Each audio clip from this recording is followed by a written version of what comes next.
മന്ത്രി കെ.ബി. ഗണേഷ് കുമാറിന്റെ ഭാര്യയുടെ കാർ ഇടപാടിൽ ക്രമക്കേട്. കാർ വന്നത് പുതുച്ചേരി വഴി. രേഖകളിൽ കൃത്രിമം കാട്ടിയാണ് കാർ കേരളത്തിൽ രജിസ്റ്റർ ചെയ്തിട്ടുള്ളത്. പുതുച്ചേരിയിലെ രേഖകളിൽ രണ്ടാമത്തെ ഉടമയായിരുന്ന ബിന്ദു കേരളത്തിലെത്തിയപ്പോൾ അത് ആദ്യ ഉടമയായി മാറി. അന്യസംസ്ഥാനത്തു നിന്നുള്ള രജിസ്ട്രേഷൻ എന്നതിന് പകരം ടൈപ്പ് ന്യൂ എന്നാണ് പരിവാഹൻ വെബ്സൈറ്റിൽ വരെ ചേർത്തിട്ടുള്ളത്. കൂടുതൽ വിവരങ്ങളുമായി വിനീഷ് ചേർന്നുണ്ട്. വിനീഷ, വളരെ വലിയ ഒരു കുറ്റകൃത്യം, ഒരു വലിയ വമ്പൻ ക്രമക്കേട് ഇവിടെ നടന്നിരിക്കുന്നുണ്ട്. എന്താണ് മറ്റു വിവരങ്ങൾ?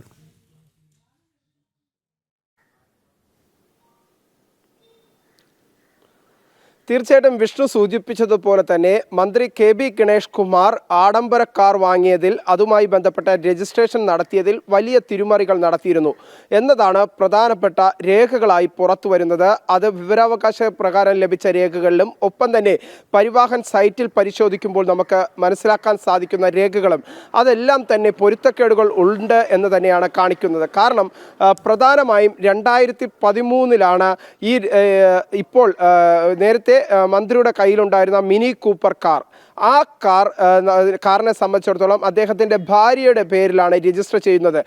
ഈ ആഡംബര കാറിൻ്റെ നികുതി ഇളവിനായി പുതുച്ചേരിയിൽ രജിസ്റ്റർ ചെയ്ത് മന്ത്രിയുടെ ഭാര്യയുടെ പേരിൽ രജിസ്റ്റർ ചെയ്ത് ഏകദേശം 1 വർഷത്തോളം ഈ കാർ ഉപയോഗിക്കുന്ന സാഹചര്യമുണ്ടായി. അതിനുശേഷം വീണ്ടും വലിയ വിവാദങ്ങൾ, പ്രത്യേകിച്ച് സെലിബ്രിറ്റികളെ കേന്ദ്രീകരിച്ച് അവർ ആഡംബര കാർ ഉപയോഗിക്കുമ്പോൾ വലിയ നികുതി വെട്ടിപ്പ് നടത്തുന്നു എന്ന് സംബന്ധിച്ചുള്ള അന്വേഷണം നടക്കുന്നു. ആ അന്വേഷണം നടക്കുന്ന സമയത്താണ് മന്ത്രി കെ.ബി. ഗണേഷ് കുമാർ ഇത് തൽക്കാലത്തേക്ക് വിവാദത്തിൽ അകപ്പെടാതിരിക്കാൻ വേണ്ടിയിട്ട് ഈ വാഹനം കൊല്ലം പുനലൂർ RTOയുടെ കീഴിൽ രജിസ്റ്റർ ചെയ്യുന്നത്. ഈ പുനലൂർ RTOയുടെ കീഴിൽ രജിസ്റ്റർ ചെയ്യുന്നത് ആകട്ടെ അതിലും കൃത്രിമം കാട്ടി എന്നതാണ് നമുക്ക് മനസ്സിലാക്കാൻ സാധിക്കുന്നത്. ഇത് പുതിയ കാർ, ന്യൂ രജിസ്ട്രേഷൻ എന്ന തരത്തിലാണ് പരിവാഹൻ സൈറ്റിൽ അത് രജിസ്റ്റർ ചെയ്തുകൊണ്ട് വാഹനം രജിസ്റ്റർ ചെയ്തിരിക്കുന്നത്.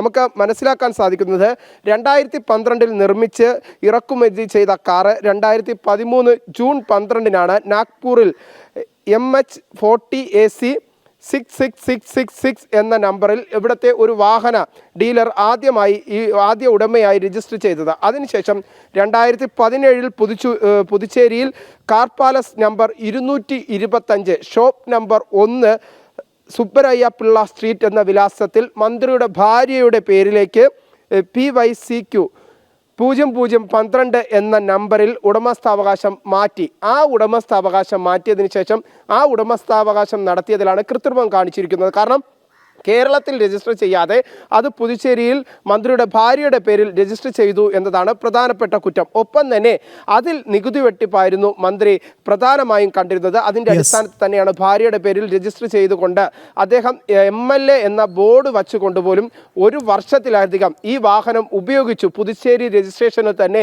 ഈ വാഹനം ഉപയോഗിച്ചു എന്നതാണ് പ്രധാനപ്പെട്ടത്. ഒപ്പം തന്നെ അതിനുശേഷം 2017 കൂടിയാണ് പുതുച്ചേരിയിൽ നിന്ന് കാർ പുതുച്ചേരിയിൽ രജിസ്റ്റർ ചെയ്യുന്നു. അതിനുശേഷം 2018 വാഹനത്തിൻ്റെ ആദ്യ ഉടമ എന്ന നിലയ്ക്കാണ് ഓണർഷിപ്പ് സീരിയൽ നമ്പർ 1 രേഖപ്പെടുത്തി ഈ വാഹനം പുനലൂർ RTOയുടെ കീഴിൽ രജിസ്റ്റർ ചെയ്യുന്നത്. അതിലും മന്ത്രി തട്ടിപ്പ് നടത്തി എന്നതാണ് വിനീഷ് സൂചിപ്പിച്ചതുപോലെ മന്ത്രിയുടെ വമ്പൻ തട്ടിപ്പ് തന്നെയാണ് ഇപ്പോൾ പുറത്തു വന്നിട്ടുള്ളത്.